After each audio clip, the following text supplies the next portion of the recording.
How to trade on OKX. Hey guys, welcome back. In this episode I'm gonna walk you through the steps on how you can trade on OKX.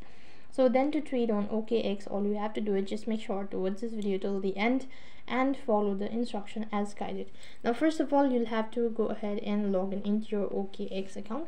So when you're logged in, that's going to take you to the home page. So basically, to trade or to do any sort of activity on the trading platform, you'll have to make sure that your account is verified.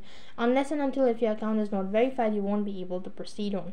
So then, to begin with, you have to go ahead and tap on the trade icon located right at the bottom. So from here, you can either buy or sell crypto asset whatsoever. So for that, you have to go ahead and just tap on the section and you can begin with the procedure. So just tap on sell located right at the bottom, and it's going to proceed on to the next step where you'll be asked to provide in the asset that you wish to sell and all that on this. Go through it, and that's basically how you can trade on OKX. So in this way you can trade on OKX. That is all for this video. I hope the video was helpful. Make sure to like, share and subscribe to our channel. Thank you for watching. See you in the next video.